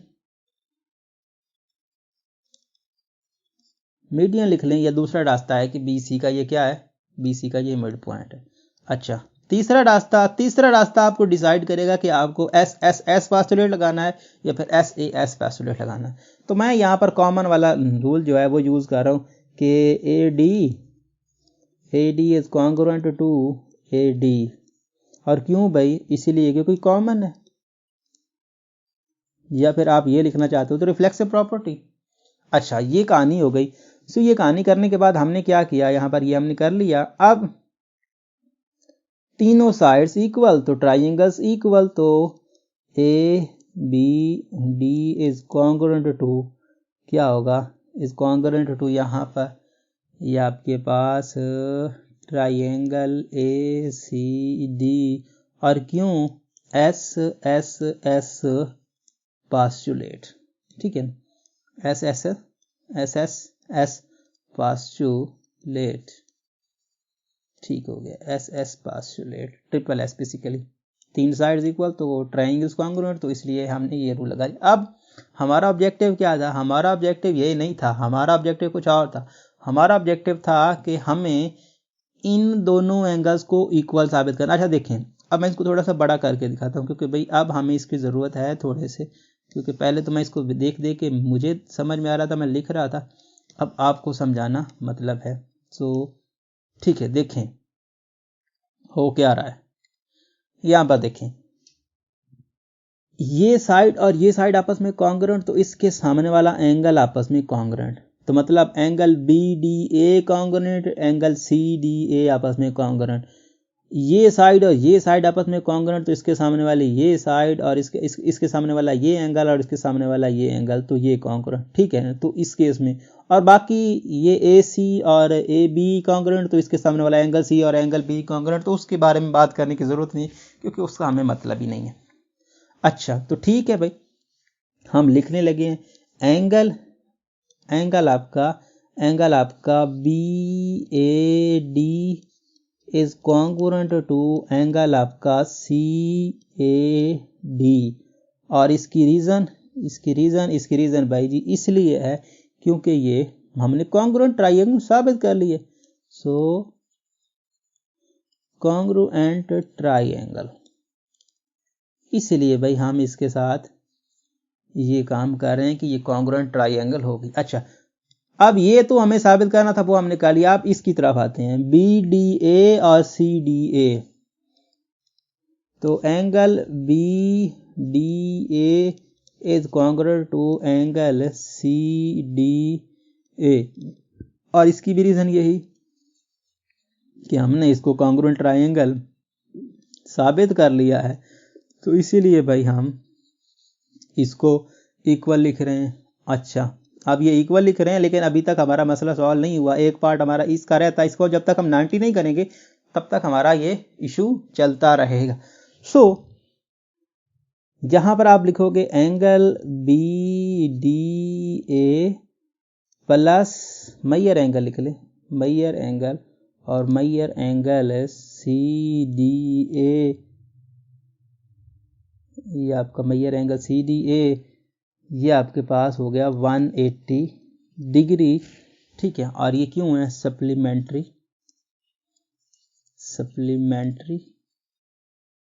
ठीक है ना, सप्लीमेंट्री पास्टुलेट या सप्लीमेंट्री एंगल। सप्लीमेंट्री पास्टुलेट पीछे आपकी बुक में यूज हुआ है सप्लीमेंट्री पास्टुलेट, तो आप सप्लीमेंट्री पास्टुलेट लिख सकते हो, सप्लीमेंट्री एंगल भी लिख सकते हो।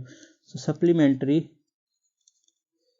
पास्टुलेट, तो सप्लीमेंट्री पास्टुलेट की बात हमने की है। सप्लीमेंट्री पास्टुलेट के बारे में हमने पहले भी काफ़ी बात की है। सप्लीमेंट्री पास्टुलेट क्या होता है बेसिकली, कि अगर आपके पास एक लाइन है और लाइन जो है दूसरी लाइन उसको कट कर रही है, तो यहाँ से यहाँ तक का जो एंगल बनता है वो होता है 180 डिग्री का, और यहाँ से यहाँ तक का एंगल जो बनता है वो भी 180 डिग्री का होता है। ठीक है, सो ये बात तो हमने की थी, 180 डिग्री का होता है, और इन दोनों का सम 180 डिग्री का होता है। एक छोटा है दूसरा बड़ा होगा। मतलब ये हुआ कि अगर मैं ये बात करूं कि ये अगर 100 डिग्री है तो ये 80 डिग्री होगा। ठीक है ना, अगर ये 70 डिग्री है तो ये 110 डिग्री होगा। मतलब 110 डिग्री ये होगा, 70 डिग्री होगा। दोनों का सम मिलकर क्या बनता है?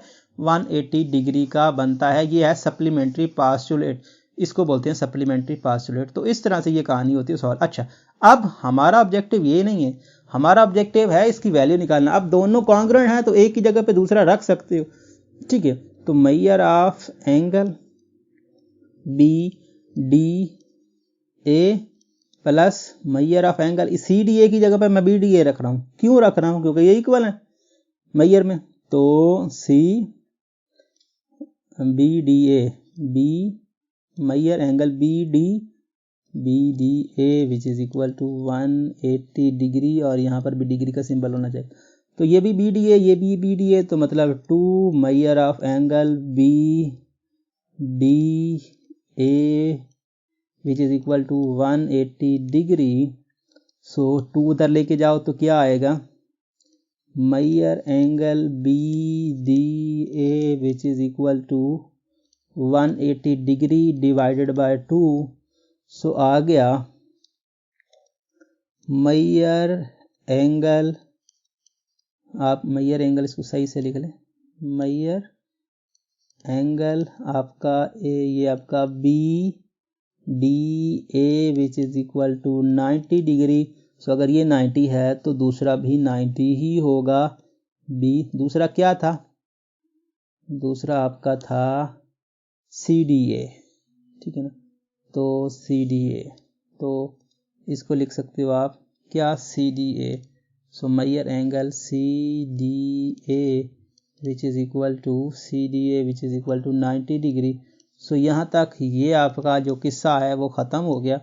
सो लाइन लगाएं, और लाइन लगाने के बाद ये आप इसको ख़त्म करें और सिंस लिख दें कि भाई AD क्या है, और वो सारी कहानी जो उसने हमसे मांगी थी वो हमने प्रूव कर दी। लास्ट पे आपको क्या लिखना है? ये आपका प्रूव हो गया। लास्ट पे आप लिख दो कि हेंस प्रूव दैट, और हमने प्रूव किया है? प्रूव जो उसने दिया था वही प्रूव किया। उसने क्या हमसे मांगा था वही हमने प्रूव किया था। और यही आप लिख दो कि AD लाइन जो है, AD लाइन आपके पास क्या है? AD line is bisector of angle A and AD line is perpendicular to base. BC, ये आप लिख दो। क्या लिख दो? लास्ट पे आप लिख दो कि आपकी AD line is bisector of क्या है? Bisector of angle A। और दूसरा आप ये लिख दो कि आपके पास AD लाइन लगा दो, AD लाइन इज परपेंडिकुलर, या फिर आप ये लिख दो, अच्छा चलो ठीक है, is perpendicular on base, is perpendicular to the base या फिर टू BC को बेस माना हुआ, तो यही हम साबित करना चाह रहे हैं, तो वो हमने कर लिया है। अब हम नेक्स्ट की बात करते हैं। अब हम बात कर लेते हैं अपने नेक्स्ट पार्ट की, मतलब क्वेश्चन नंबर 5 की। तो क्वेश्चन नंबर 5 में कहानी क्या है? क्वेश्चन नंबर 5 में आपको ये कह रहे हैं कि if 3 altitude of a triangle are congruent then the triangles is equilateral. मतलब ये हुआ कि अगर आपके पास एक ट्राइंगल है और ट्राइंगल के अल्टीट्यूड्स अगर कॉन्ग्रुएंट हैं, तो उस केस में आप ये साबित करो कि वो जो ट्राइंगल होगी वो ट्राइंगल इक्विलेटरल ट्राइंगल होगी। तो इक्विलेटरल ट्राइंगल के बारे में तो हमने पहले भी पढ़ा कि ऐसी ट्राइंगल जिसकी तीनों साइड या फिर तीनों एंगल्स बराबर हों, तो उस केस में आपको वो जो आपकी ट्राइंगल होती है वो इक्विलेटरल ट्राइंगल होती है। ठीक है, सो इक्विलेटरल ट्राइंगल के बारे में हमने पढ़ लिया है। अच्छा, तो हमें साबित क्या करना होगा? हमें साबित करना होगा कि या तो उसकी तीनों साइड्स बराबर हैं या उसके तीनों एंगल्स बराबर हैं। एक चीज़ हमें साबित करनी होगी। अच्छा, हमें दिया क्या है? हमें दिया है अल्टीट्यूड ऑफ ए ट्राइंगल। तो पहले अल्टीट्यूड ऑफ ए ट्राइंगल के बारे में भी जानना होगा। बेसिकली हमने पहले पढ़ा median of a triangle. Median of a triangle क्या था? एक वर्टेक्स से निकलने वाली लाइन जो उसकी अपोजिट साइड पे आके गिर रही है और उसको दो बराबर हिस्सों में काट रही है, तो वो मीडियन थी। अल्टीट्यूड भी उसी तरह की एक टर्म है। लेट्स से आपके पास एक ट्राइंगल है कुछ इस तरह की, और वर्टेक्स से एक लाइन गिर रही है और वर्टेक्स से लाइन गिर रही है और यहां पर बनने वाला एंगल 90 का है। अगर वो BC के साथ 90 का एंगल बनाती है तो वो लाइन उसकी क्या कहलाएगी? अल्टीट्यूड कहलाएगी। तो उसको शर्त ये नहीं होगी कि वो BD को किस पॉइंट पे कट करे, मिड पे कट करे ना करे, कोई फर्क नहीं पड़ता। फर्क इस बात से है कि उसको 90 का एंगल बनाना चाहिए BC नेक्स्ट जो उसके अपोजिट साइड है BC। नॉर्मली तो हम BC कहते हैं लेकिन BC हर बार नहीं होगा। तो अल्टीट्यूड क्या है? वर्टेक्स से निकलने वाली लाइन जो उसकी अपोजिट साइड पे आके गिरे और 90 का एंगल बनाए। तो ये कहानी है बेसिकली सारी यहाँ पर अल्टीट्यूड की। तो यहाँ पर आपको कह रहे हैं कि तीनों अल्टीट्यूड्स आप ट्राइंगल के जो हैं वो कॉन्ग्रुएंट हैं, तो उस केस में आप ये साबित करो कि ट्राइंगल इक्विलेटरल है। तो पहले तीनों अल्टीट्यूड ड्रा कर लो। तो एक अल्टीट्यूड तो हो गया, दूसरा अल्टीट्यूड ये हो गया, और तीसरा अल्टीट्यूड वर्टेक्स से निकलने वाला यहाँ पे ये हो गया। लेट्स, ठीक है ना, थोड़ा बहुत सीधा नहीं है लेकिन आप इसको एडजस्ट कर लीजिए। तो ये बेसिकली, और हमें क्या पता चला? हमें पता चला कि भाई अगर ये अल्टीट्यूड है तो ये 90 का एंगल, ये 90 का एंगल, और ये 90 का एंगल, और ये भी 90 का एंगल। तो ये हमें पता चल गया 90 का एंगल, और उसके साथ साथ कॉन्ग्रुएंट है। तो कॉन्ग्रुएंट का मतलब ये भी होगा कि ये तीनों अल्टीट्यूड की लेंथ जो है वो इक्वल है। सो यहाँ तक हमें जो उन्होंने दिया उसका हमें पता चला कि भाई जो 90 का एंगल बनेगा दूसरे के साथ, और ये तीनों आपस में बराबर हैं मैयर में।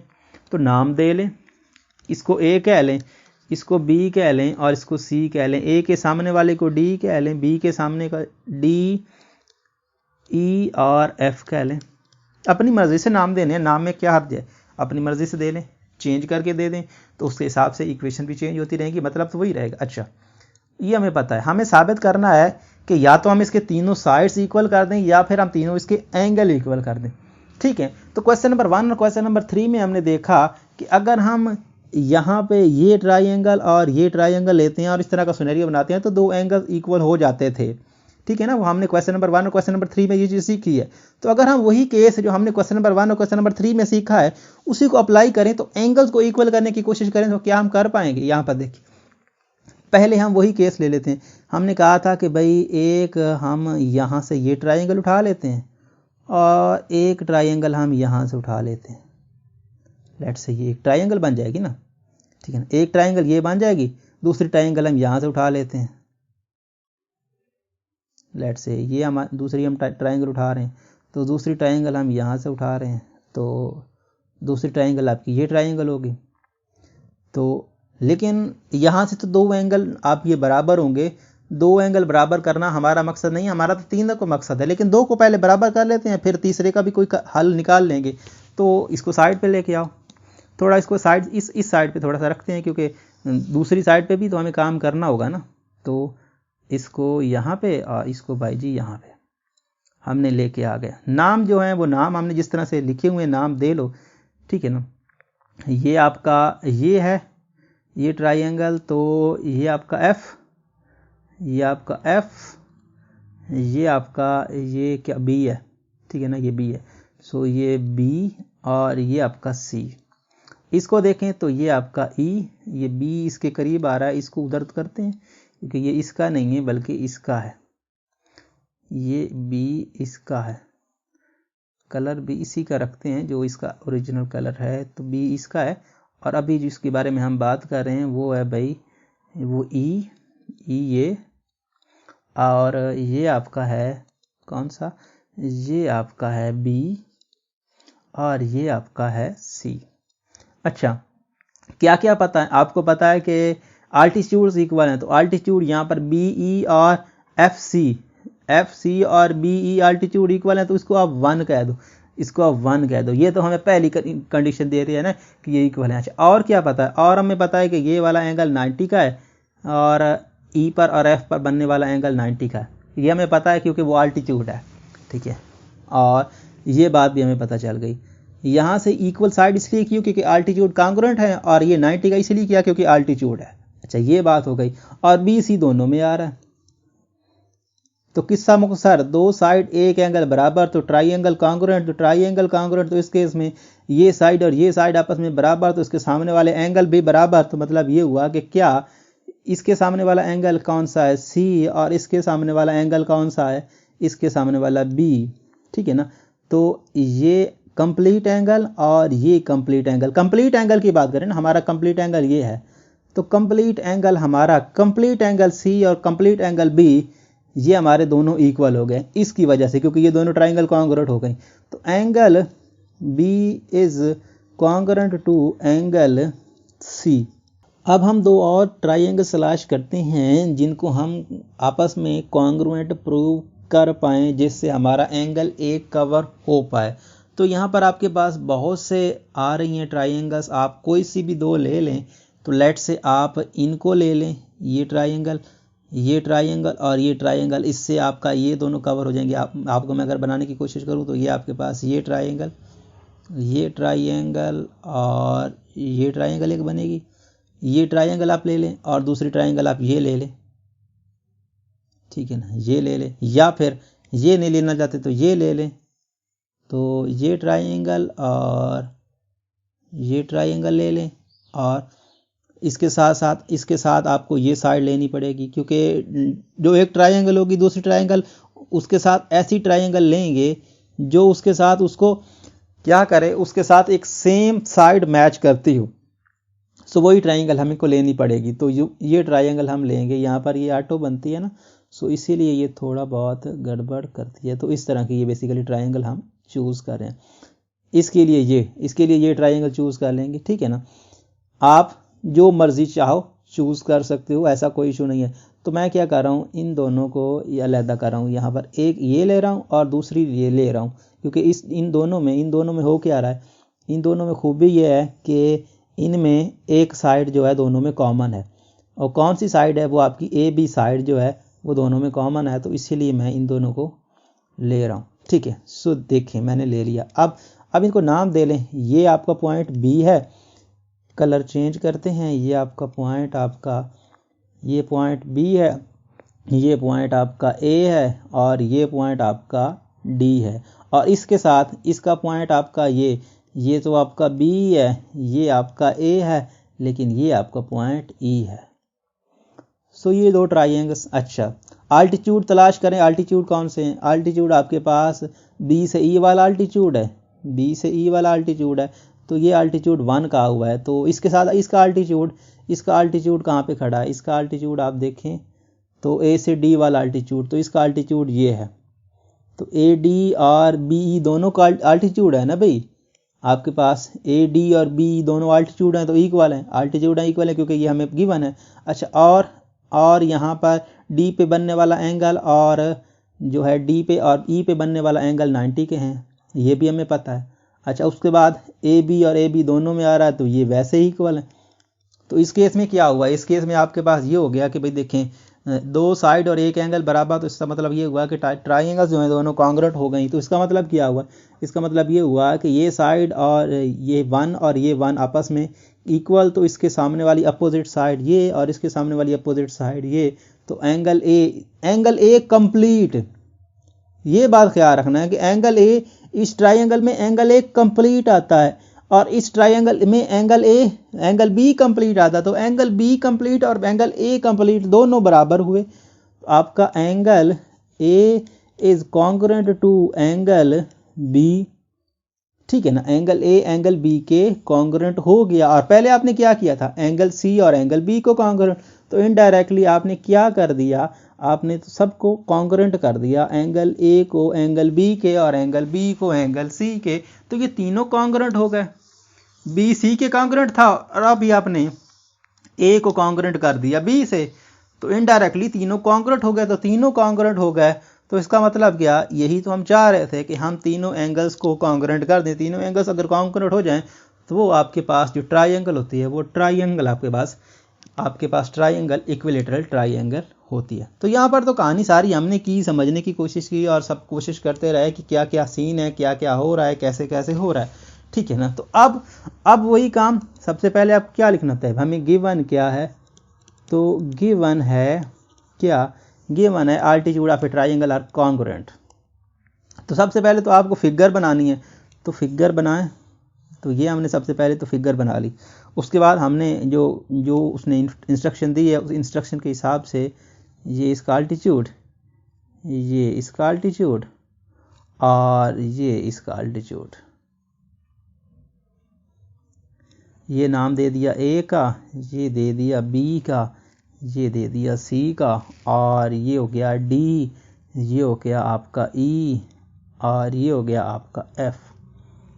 अब गिवन में क्या है, A B C triangle is given है, basically triangle A B C, और इसके साथ साथ ट्राइंगल ए बी सी के साथ और क्या गिवन है, गिवन है कि आपके पास A D perpendicular to B C, और यहाँ पर बी ई, यहाँ पर ये लाइन लगा दें, लाइन सेगमेंट है, B E perpendicular to A C, और आपके पास C F perpendicular to A B, C F perpendicular to A B, ये आपको गिवन है। गिवन कैसे, अल्टीट्यूड से ही आपको पता चला कि अल्टीट्यूड है तो इस पे ये लाइन जो है ये आपकी परपेंडिकुलर आके गिरी। तो ये तो हमें गिवन है, और भी कुछ गिवन है, वो क्या गिवन है, ये सारे जो अल्टीट्यूड है ना, ये आप तो ए डी बी ई और C F, A D B E और सी एफ, ये सारे कॉन्ग्रुएंट हैं, ये आपस में कॉन्ग्रुएंट है, सी एफ, ये तीनों क्या हैं, ये कॉन्ग्रुएंट हैं। ये आपको पता है कि तीनों कॉन्ग्रुएंट हैं और अल्टीट्यूड्स हैं, ये तो आपको पता है कि ये आपको गिवन है। अच्छा, गिवन के बाद आपको क्या करना होता है, गिवन के बाद आपको लिखना है कि आपको प्रूव क्या करना है। तो आप लिखोगे टू प्रूव, ठीक है, सो टू प्रूव। अच्छा, टू प्रूव में कहानी क्या है, टू प्रूव में आप ये लिखोगे कि आपको क्या प्रूव करना है, आपका मकसद क्या था, आपका मकसद था कि ए बी सी ट्राइंगल जो है इज एन इक्विलैटरल ट्राइंगल। तो आपका मकसद है ए बी सी को साबित करना इज एन इक्विलैटरल ट्राइंगल, ठीक है ना। तो इक्विलैटरल ट्राइंगल, आपको ये मकसद है कि आप ये साबित करना चाह रहे हो कि ए बी सी जो है वो इक्विलैटरल ट्राइंगल है। अच्छा, यहाँ तक तो आपको पता चल गया कि आपको करना क्या है और गिवन क्या है। तो बाकी आप जानते हो स्टेटमेंट और रीजंस। सो यहाँ पर हो गई स्टेटमेंट्स और यहाँ पर हो गई रीजंस। तो स्टेटमेंट्स और रीजन को करने के लिए हम जो हमने काम किया है वही हम लेके आते हैं। क्या काम किया है हमने, वही ट्राइंगल्स कॉपी कर लेते हैं ना भाई।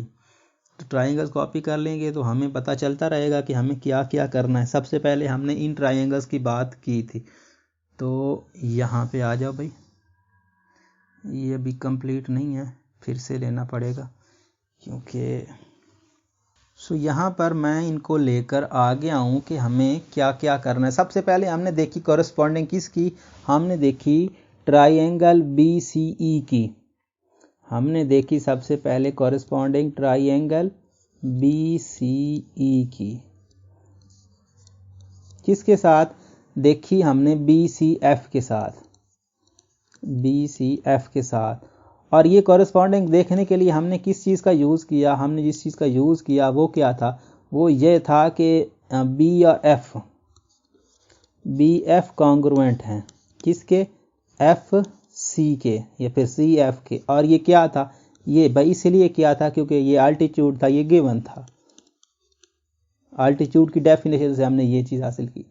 अच्छा, उसके बाद सॉरी, अल्टीट्यूड की डेफिनेशन से नहीं बल्कि कॉन्ग्रुएंट की डेफिनेशन से, अल्टीट्यूड कॉन्ग्रुएंट थे तो इसीलिए हमने इसको हासिल किया था। अब ये BC दोनों में कॉमन था, इसीलिए हमने कहा था कि BC जो था, BC आपका मैयर में यहाँ पर ऐसे लिख सकते हो, BC जो था वो BC के इक्वल है, कॉमन है, इसीलिए हमने किया। अच्छा, कॉमन के साथ साथ आप इसको रिफ्लेक्सिव प्रॉपर्टी की लिख सकते हो। और तीसरी चीज़ हमने एंगल इक्वल किया था कि एंगल F और एंगल E इक्वल है, ठीक है ना। तो एंगल BCE जो है वो आपका बराबर हो गया किससे, आपका एंगल BCE BFC। तो BFC ये आपके पास हो गया बेसिकली BEC और BFC का एंगल। और ये क्यों है, ये इसलिए है कि आपके पास, आप ये समझ सकते हो कि वो परपेंडिकुलर लाइन है, या फिर ये भी आप लिख दें कि भाई ये भी गिवन है, ठीक है ना, ये भी आप लिख दें कि गिवन है, गिवन से ही तो हमने ये बनाया है, तो ये आपका गिवन। अच्छा, तो बस आपका काम खत्म हुआ, इसका हमें अब मतलब नहीं है तो इसको ऊपर लेके जाते हैं। अच्छा, और यहाँ पर ये दो साइड और एक एंगल, तो ट्राइंगल आपकी BCE is congruent to triangle BCF। और क्यों, इसकी रीज़न ये है कि यहाँ पर ये आपके पास दो साइड और एक एंगल, तो SAS पोस्टुलेट, सो इसीलिए ये कहानी हुई। अच्छा, अब नेक्स्ट में क्या है, नेक्स्ट में सीन आपका ये है कि भाई ये तो हमने देख लिया, चलो इसकी जो चीज़ हमने असल में करनी थी वो तो देख लें कि एंगल B बराबर है एंगल C के, ये लिख लें, angle B is congruent to angle C। और क्यों है कॉन्ग्रुएंट, ट्राइंगल की वजह से,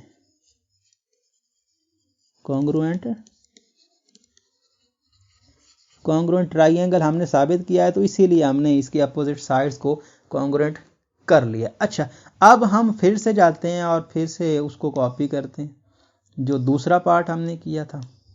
दूसरा पार्ट कहाँ भाई, दूसरा पार्ट हमने ये किया, तो इसको कॉपी करते हैं। तो ये हम कॉपी करते हैं यहाँ से,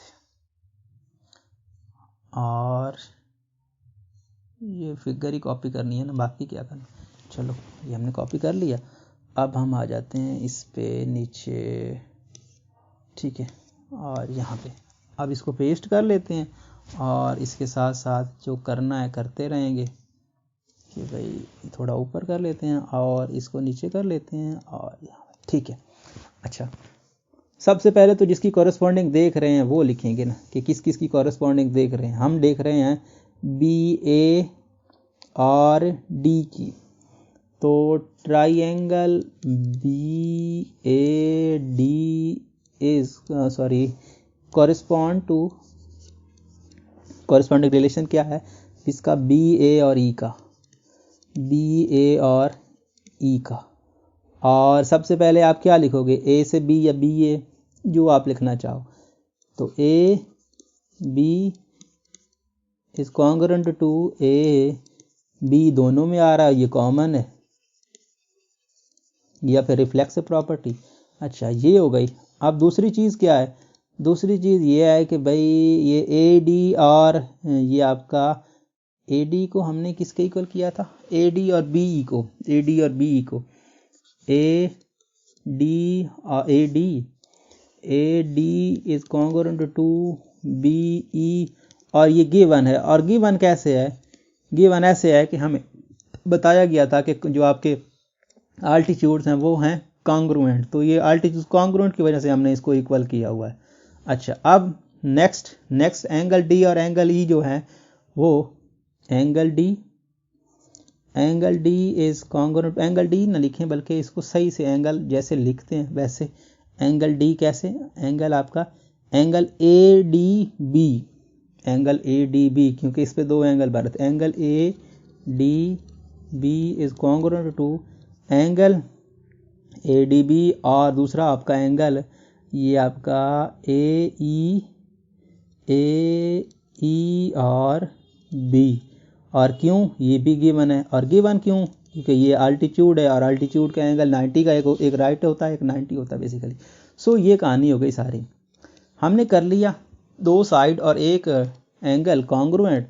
तो इस केस में हम फिर से वही कहानी लगा लेते हैं कि भाई क्या है, यहाँ पर हमारे पास दो साइड और एक एंगल बराबर हुए हैं, तो हम लिखते हैं कि triangle ADB is congruent to triangle AE और B। अच्छा, A और E और B, और क्यों, SS पास्टुलेट, SAS पास्टुलेट, ठीक है, SAS पास्टुलेट की वजह से। अच्छा, अब हम मतलब की बात निकाल लेते हैं, बाकी तो हमें गर्ज नहीं है। मतलब की बात हमारी क्या है, ये देखें कि हमारे पास एंगल A ये खड़ा है, ये साइड देखिए ना, ये साइड जो है बेसिकली एंगल A तो नहीं, एंगल A नहीं, एंगल B, और ये दोनों में A लिखा हुआ है कि ये 1 और इसकी 1 ये, इसकी 1 ये और इसकी 1 ये, तो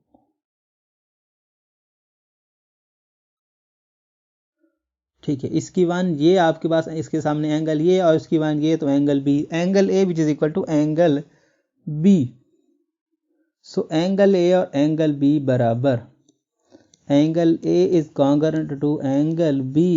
सो उस केस में क्यों, क्योंकि ये हमने कॉन्ग्रुएंट ट्राइंगल प्रूव कर दी है, तो इसका मतलब ये हुआ कि यहाँ पर आप इसकी लॉजिक दे सकते हो कॉन्ग्रुएंट ट्राइंगल। तो कॉन्ग्रुएंट ट्राइंगल की वजह से ये हो गया, तो यही हमें प्रूव करना था। तो लिख दो यहाँ पर लास्ट पे, यहाँ पर angle A is congruent to angle A नहीं, एंगल B और एंगल C की बात हमने पहले की हुई है, angle B is congruent to angle. So इन दोनों को यूज़ करके हम लिख सकते हैं angle A is congruent to angle B और angle B is congruent to angle C। So यहाँ तक की कहानी ख़त्म। अब लाइन लगाते हैं और हम लिखते हैं कि सिंस कि आपके पास क्या है कि if 3 angles of a triangle are congruent, if 3 angle of a triangle is congruent,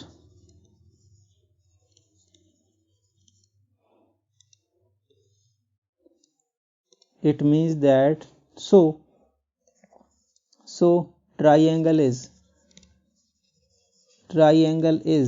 क्या है, ट्राइंगल इज इक्विलेटरल, ठीक है ना, तो इक्विलेटरल